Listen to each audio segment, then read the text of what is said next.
Hach kimakiwo, ki yanta ka winalesh, ki patik ka Dios u sasikunta a kustalesh. En lengua maya les he dicho, buen día, estoy muy contento de estar aquí con ustedes y hoy recibirán una palabra de Dios que alumbrará sus vidas. ¿Amén? Amén. Bueno, pues quiero platicarles por qué estoy el día de hoy aquí. Hace apenas 6 meses, 7 meses que viví mi encuentro aquí con mi amigo y hoy me toca estar de este lado, pero quiero platicarles cómo pasó esta historia. Hace 3 años, 6 meses que yo llegué a Valladolid, había servido durante 9 años en una congregación cristiana y llegó el momento en que estaba viviendo ya muy presionado financieramente. Dios me había permitido de verdad ver milagros a través del servicio de Dios que prestábamos mi esposa y yo. Entre ellos, alguna vez pudimos dar testimonio en la congregación como a una mujer Dios le había dado un riñón nuevo. Esa mujer había estado en el hospital porque había perdido un riñón y estaba a punto de perder el segundo. Y Dios hizo el milagro de regalarle un riñón nuevo. Alguna vez también vimos como una mujer que tenía un bebé muerto en el vientre, después de que impusimos manos al vientre de la mujer, el bebé resucitó. Vimos también como la pierna de un hombre que estaba con cita para cirugía, un pie diabético, se lo iban a cortar ese día. Oramos, estuvimos ayunando ese día. En la noche yo hablé con Dios y le dije: Señor, no me puedes quedar mal. Yo a ese hombre le prometí que no le iban a cortar el pie. Y a las 12 de la noche me habla su esposa y me dice que pasó un doctor que jamás habían visto, le hace una nueva revisión, encuentra vida en su pie y decide no cortárselo. 2 semanas después ese hombre estaba caminando. Esos milagros Dios había hecho a través de nuestro ministerio, pero llegó el momento en que mi corazón se empezó a entristecer, me empecé a secar y de repente recibo una oportunidad de cambio de residencia con trabajo, casa y automóvil, y en ese momento yo estaba muy oprimido financieramente. Entonces voy a conocer Valladolid, se alegran mis ojos de lo que ven, regreso ya decidido, hablo con el pastor de la iglesia y él me dice que con qué palabra me estaba yo moviendo para tomar tan drástica decisión. Yo conocía muchos versículos de memoria. Uno de ellos era Génesis 12:1, donde le dice Dios a Abraham: vete de tu tierra y de tu parentela a la tierra que yo te mostraré. Yo podía haberle dicho ese versículo, pero decidí ser franco. Le dije: pastor, yo ya no escucho la voz de Dios y yo ya he tomado la decisión de irme. El pastor oró por mí, me bendijo, me fui. Una semana después llega mi esposa y llega mi hijo. Mi hijo llega muy enojado porque él había vivido toda su vida en la iglesia. Y un mes después de esa situación empieza la pandemia. Y aunque sé que la pandemia trajo muchas tragedias a nuestro pueblo, en lo personal significó un tiempo de calmar las aguas. Mi hijo ya no tenía manera de estar enojado porque ya no podía y ya no había que regresar. Todo estaba cerrado, la gente se estaba enfermando, había personas muriendo, inclusive dentro de la iglesia a la que habíamos pertenecido. Entonces se calman las aguas, empezamos a visitar gente en los pueblos y mi esposa, que es una mujer que nunca dejó de servir a Dios, empieza a compartir del amor de Dios con las personas, y personas que estaban enfermas, que tenían hijos enfermos, empieza a orar por ellos, empiezan a sanar, la empiezan a buscar y se hace muy conocida mi esposa. En una ocasión yo asisto a un entierro de un joven. Resulta que ese joven había fallecido dentro de un cenote porque se había metido con un amigo en tiempo de pandemia, mientras estaba todo cerrado, traían unas cervezas encima, se meten a las 6 de la mañana al cenote con una amiguita, creo que ambos querían conquistarla. Uno de los amigos se sale del cenote para ir al baño, y para que vean cómo es el destino, se mete por un camino, por una entrada incorrecta, se equivoca de entrada, y cuando entra al cenote, él queda completamente del lado opuesto de donde está su amigo y la muchacha. Y entonces yo me imagino que para hacerse el valiente intenta llegar a ellos nadando, y a la mitad del camino, del trayecto, se cansa y empieza a gritar pidiendo ayuda. Se mete su amigo y ambos se hunden. La chica sale, busca ayuda, llegan los bomberos, llegan los buzos y sacan los cuerpos del fondo del cenote. Y yo tengo la oportunidad de ir a ese entierro porque uno de los jóvenes, el que intentó salvar a su amigo, era hijo de la persona que trabajaba como jardinero en la casa de mi hermana. Y entonces mi hermana me dice: vamos al entierro del hijo de Willy. Te acompaño. Y ese día, repleto el panteón de gente, yo no me pude callar. Desde que había salido de la congregación, nunca había hablado de Dios con nadie, y ese día no me pude callar. Me levanto, alzo la voz, le digo a la gente: por favor, préstenme un momento de su atención. Y todos voltean a verme, y entonces se me viene a la mente el versículo que dice: no hay mayor amor que este, que alguien dé la vida por sus amigos. Y eso había sucedido con ese joven. Entonces ocupo ese versículo para entrar y hablar a toda la gente. Y le digo, y uso el testimonio de cuando Jenny Rivera se muere, y su hermano, que era pastor, ocupa eso como un pretexto para hacer que cientos o quizás miles de personas reciban a Dios. Y entonces yo hablo: miren, la muerte de este joven no va a ser en vano.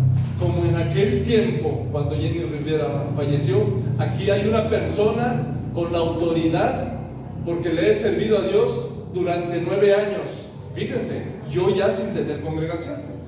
Y entonces oro por todos, los llevo a recibir a Cristo, y esa aventura se la cuentan a mi esposa, y mi esposa me dice: ¿no que te ibas a callar? ¿No que no ibas a hablar de Dios?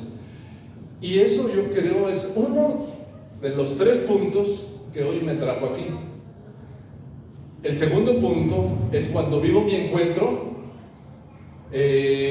No sé cuántos días después voy a casa del pastor, y él me dice: es tiempo de cumplir las promesas. A ti se te prometió el pastorado, a todos se nos prometió el pastorado, es tiempo de cumplimiento de las promesas. Y en ese momento le digo: yo no soy digno. Yo no soy digno porque en mi vida hay mucha corrupción. Y entonces el pastor me dice: eso es precisamente lo que se requiere para que se levante un hombre de Dios, alguien de verdad, alguien que sepa de dónde Dios lo sacó. Y es donde se cumple la segunda condición que me ha traído aquí. Y la tercera condición tiene que ver con la palabra que hoy les voy a compartir, a predicar. Resulta que después de ir a mi encuentro, mi esposa también va a su encuentro, y en ese momento ambos decidimos comenzarle a servir a Dios nuevamente. Y yo empiezo a orar y decirle: Señor, yo no quiero tener los mismos resultados que hace unos años. Si yo quiero tener resultados diferentes, necesito hacer algo diferente. Y entonces abro mi Biblia y encuentro el momento en el que Abraham sale de su tierra y de su parentela, y Dios se le manifiesta al llegar a Canaán y le dice: Abraham, toda esta tierra te la daré a ti y a tu descendencia.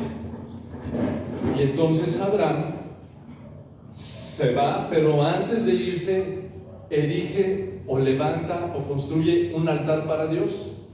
Y es ahí donde la palabra me es revelada.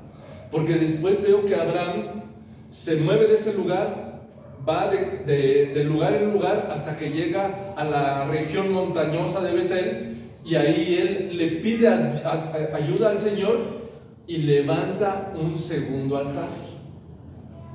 Entonces ahí Dios me revela que nosotros, en el momento en que habíamos dejado la congregación y nunca negamos de nuestro amor por Cristo, habíamos levantado un altar en cada lugar donde nosotros hablábamos del amor de Dios.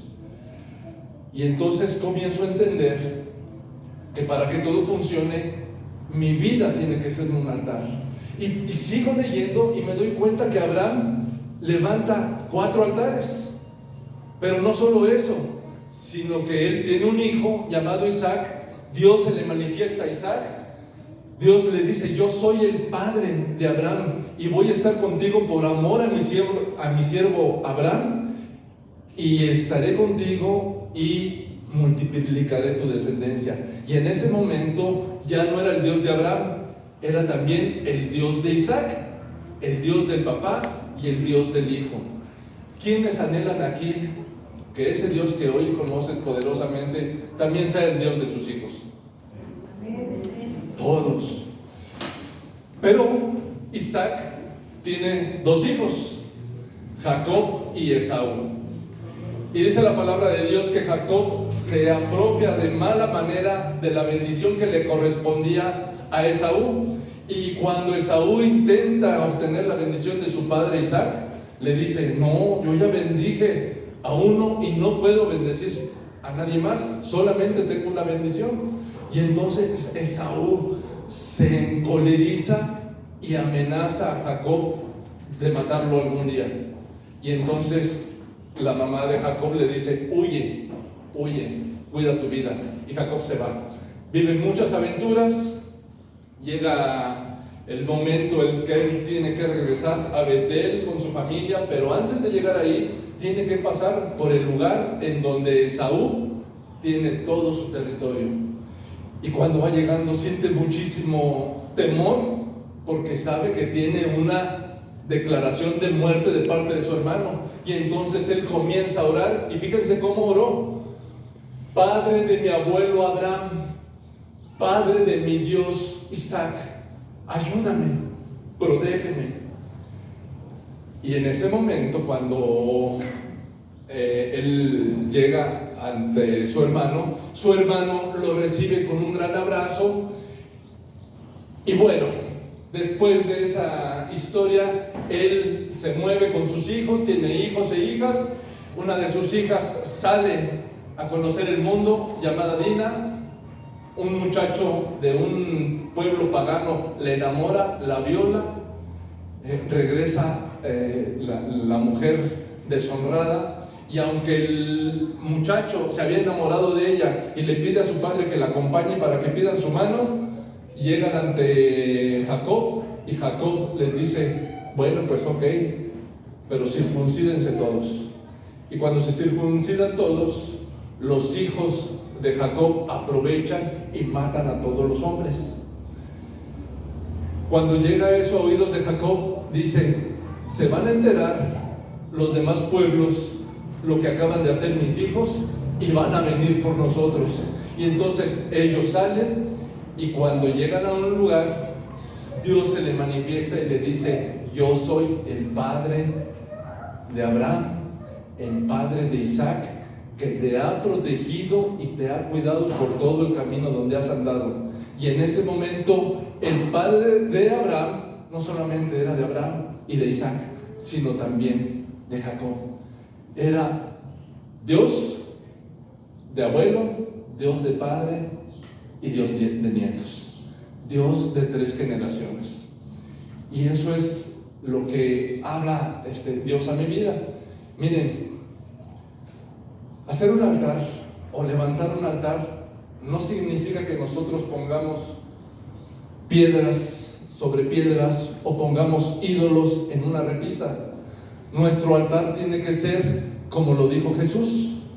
Jesús dijo: mas la hora viene y ahora es cuando los verdaderos adoradores se levanten en espíritu y verdad, porque tales adoradores busca Dios que le adoren. Adoradores en espíritu y verdad. ¿Qué quiere decir? Que nuestro altar tiene que ser un altar espiritual, el altar de nuestra vida. Te voy a poner un ejemplo. ¿Alguien conoce aquí a Denzel Washington? Ok, Denzel Washington es un actor de Hollywood que ha hecho varias películas, entre ellas El Libro de los Secretos, y él ha manifestado que nunca va a tomar un papel que vaya en contra de sus principios cristianos. Él decidió levantar un altar personal para Dios. Su vida es un altar para Dios. A Jim Caviezel, el protagonista de La Pasión de Cristo, le dijeron: este es el papel, si tú decides tomarlo, seguramente nadie en Hollywood te volverá a dar un papel. Y él decidió tomar el riesgo porque él tenía una convicción fuerte. Él era un altar para Dios, y por causa de esa película, un musulmán y un ateo que trabajaban en la producción se convirtieron al cristianismo. Y si vale la pena la comparación, nosotros allá en un pueblo llamado Xuscap estamos llevando la palabra. Ese pueblo está a 3 horas de Valladolid, y nosotros vamos los miércoles a llevar la palabra allá, y damos la palabra en un club de Herbalife. Y la gente le ha dicho a la dueña del club: si tú sigues hablando de Dios, te vas a quedar sin clientes. Y ella dijo: ¿y habré de dejar de hablar de lo que yo creo, de las verdades eternas que están registradas en la palabra de Dios, por vender una malteada? ¿Se dan cuenta lo que es ser un altar para Dios? Es ser una persona verdadera. Pero para eso, ese altar se tiene que edificar con buenos materiales, y esos materiales son el fruto del Espíritu Santo. El fruto del Espíritu Santo es amor, gozo, paz, paciencia, benignidad, mansedumbre, templanza, bondad y fe.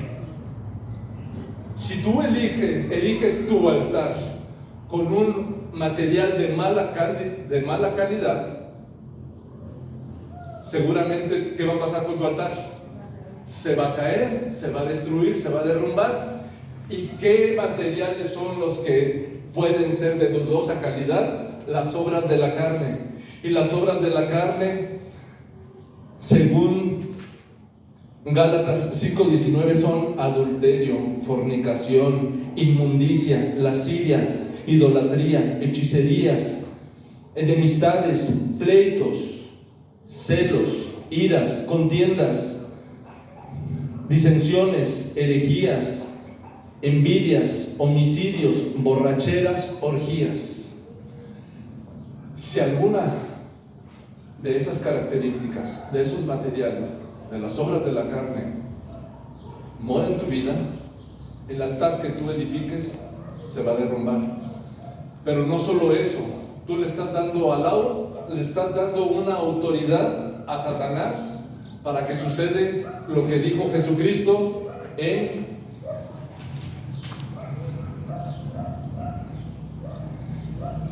Marcos 3:27. Nadie puede atar al hombre fuerte y sacar sus bienes si antes no es atado. Esas obras de la carne se llaman ataduras. Muchos de ustedes que ya vivieron su encuentro saben lo que es una atadura. Una atadura es precisamente la manera en cómo Satanás te ata, y entonces él puede entrar, saquear tu casa y destruir tu hogar. Les voy a contar un testimonio que tenemos de unas personas en Valladolid. De hecho son de Cancún. Los jóvenes toman una moto, se toman unas cervezas, andan en la moto, se estampan contra una camioneta.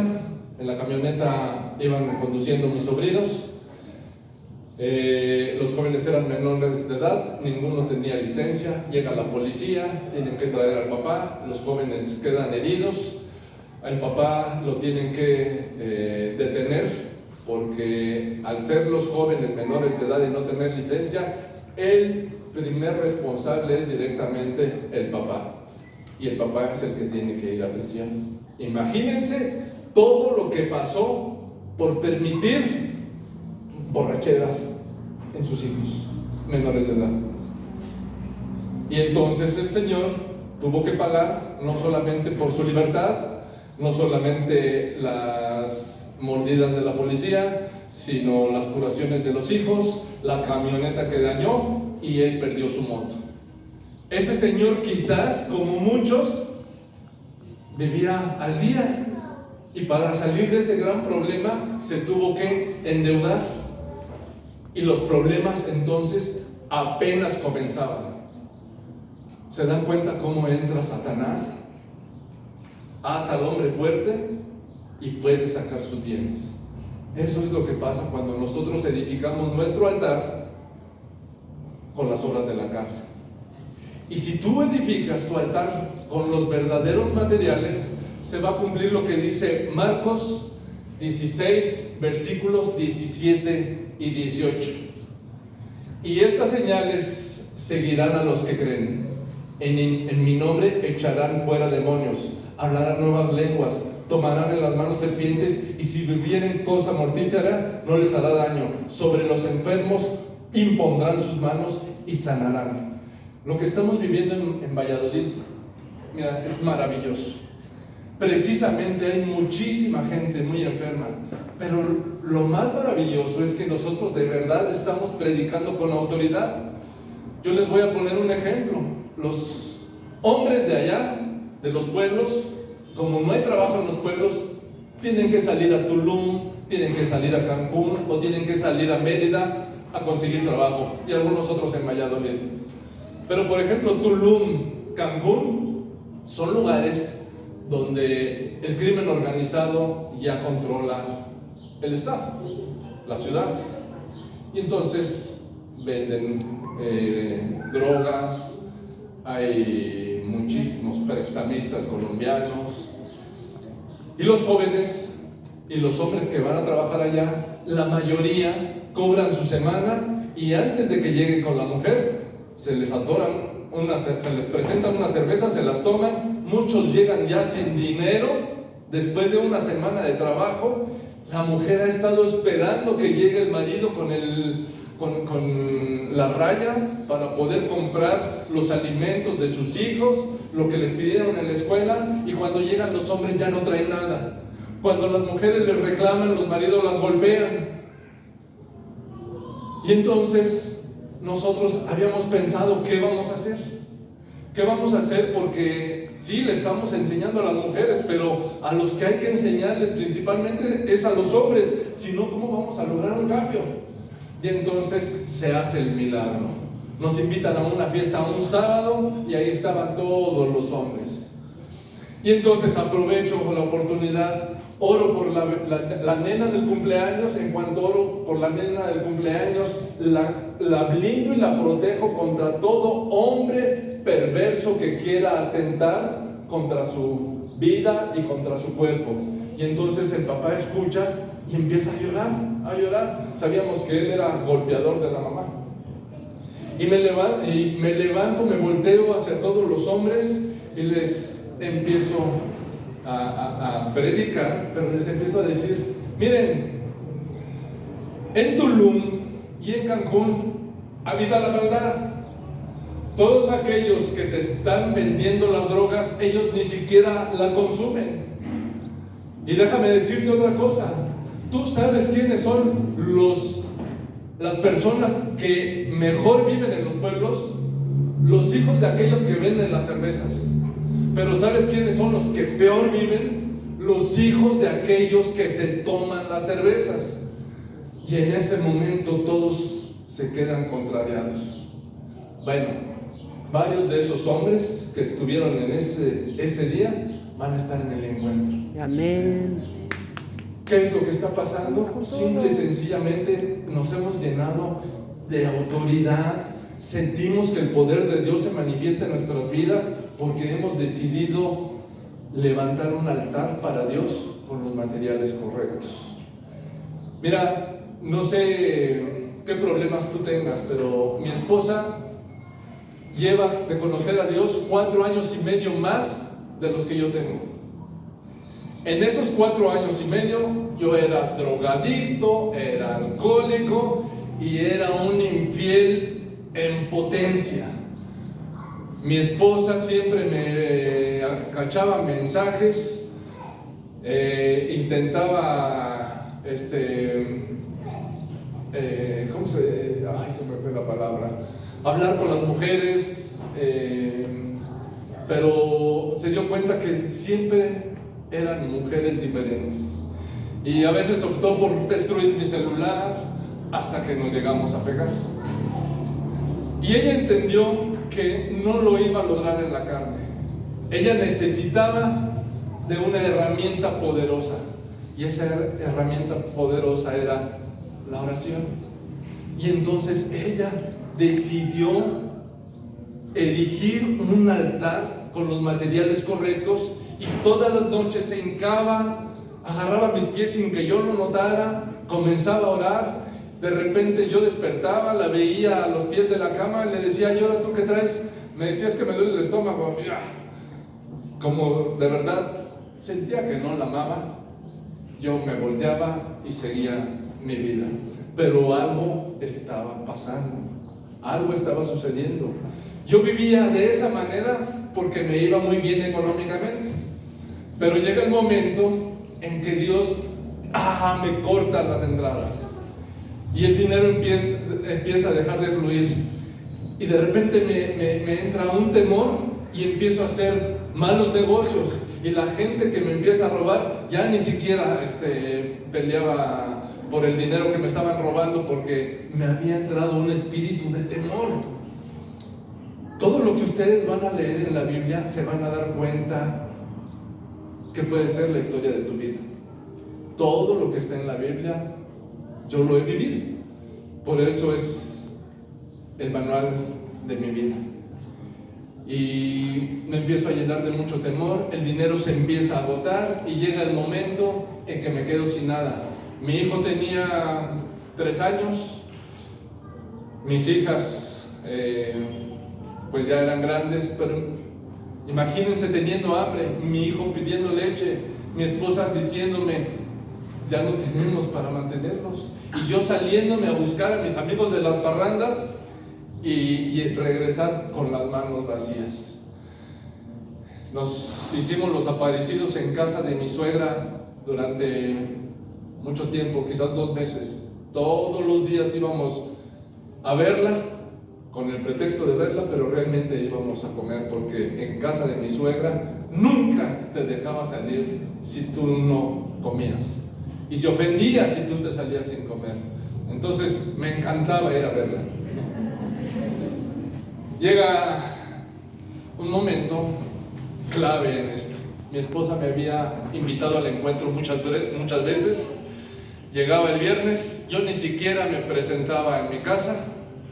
Llegaba ya hasta el domingo, 4 veces lo pagó y 4 veces la dejé plantada. Pero para esa 5ª vez, Dios ya tenía mi cita marcada.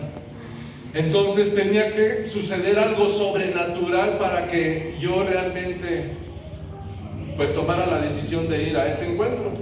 Y resulta que yo había comprado 4 billetes de lotería 2 meses atrás. Y me acuerdo, ahí supe lo que era la fe, porque la fe es la certeza de lo que se espera. Yo, cuando me había ido bien, jugaba al bingo, jugaba al melate, jugaba lotería y siempre me sacaba premios. Ese día me acuerdo de los 4 billetes de lotería. Yo dije: por algo me acordé que aquí estaban dentro de la bolsa de un saco. Los saco y me acuerdo que ahí es el día que yo nací a la fe, porque yo tenía la certeza de que esos billetes iban a estar premiados. Nos detenemos en el expendio de lotería, cuando íbamos a casa de mi suegra, le digo a mi esposa, permíteme, bajo, reviso los billetes de lotería y no había falla. Lo primero que yo hacía era primero checar el día, luego checar en qué había terminado la lotería. Si coincidía con lo que yo tenía, ya buscaba el número. Y busco el número y encuentro el número premiado y voy corriendo por mi esposa y le digo, me acabo de sacar la lotería, mira, baja. Y baja mi esposa y cuando llego a enseñarle el cartón, no encuentro mi número por ningún lado. Pero además la lotería ni siquiera tenía la misma terminación de mi boleto, o sea, ni reintegro. Y en ese momento yo entiendo que era Dios acorralándome. Y en ese momento yo decido ir al encuentro y mi vida cambia completamente.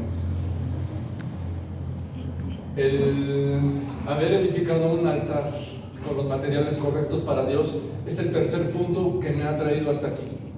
Estamos viviendo en Valladolid grandes cosas. Ahorita ustedes están viendo Marcos 16, 17 y 18 y lo convertimos en la rema de nuestro encuentro porque esa palabra nos la mandó Dayana al grupo y me dice mi esposa, ¿ya viste? Ese día es nuestro encuentro, junio 16, 17 y 18. Y entonces nosotros decidimos tomarla como la rema de nuestro encuentro. Sabemos que van a pasar cosas maravillosas. Hay mucha gente que va a asistir. Muchas personas de la iglesia van a ir a apoyarnos. Creo que ya estamos ahorita con la suma de 80 personas entre las personas de la iglesia y las personas que van a tomar su encuentro. Ya somos casi 80 personas en ese encuentro. Se está gestando algo maravilloso en camino a casa. ¿Lo están viendo ustedes aquí en Chalco? Sí. Y miren, en la mañana fue un tiempo maravilloso porque pues fue un tiempo de milagros, de sanidad, donde nosotros empezamos a orar por los enfermos. Pero yo quiero orar por tu vida para que, sé que muchos de ustedes a lo mejor vienen con la esperanza de que Dios les conceda algo. Yo comentaba que desde que entré al cristianismo se convirtió en mi carrera hacia la tierra prometida. Yo no sé tu tierra prometida, si sea la conquista de tu familia, si sea la conquista de una casa, si sea servirle a Dios. No sé qué es lo que tú añoras conseguir, pero yo te puedo asegurar que si tú has edificado un altar a Dios con los materiales correctos, busca primeramente el reino de Dios y su justicia, y ¿sabes qué? Todo te será añadido. Amén. Así que en este momento yo te voy a pedir que te pongas de pie. Te voy a pedir que traigas a tu mente aquellas circunstancias que estén impidiendo que tu familia completa conozca a Dios. A mí me entró mucho temor cuando yo, que era la oveja negra, decidió salvarme a mí primero Dios por encima de cualquier miembro de mi familia, y yo era el que peor me había portado en la vida. Y dice la palabra que nadie es profeta en su propia tierra. Entonces me entró mucho temor porque dije, Señor, si tú me salvaste a mí, eso quiere decir que tú ya has traído juicio a mi familia, porque nadie va a creer en mí. Pero ¿sabes qué? Después de ya 12 años de que me convertí en cristiano, mi vida ha cambiado radicalmente. Las personas que no confiaban en mí, ahora me quieren. Mis hijas, a las que pues no abandoné, simple y sencillamente me separé de su mamá por infidelidades. Ellas, al verme, dicen, no puedo creer que tú hayas sido capaz de hacer todo lo que dicen que hiciste. Y una de las mayores aventuras de mi vida es que nunca permití que me sacaran del corazón de mis hijas. Siempre estuve presente, aún cuando querían quitarme la vida.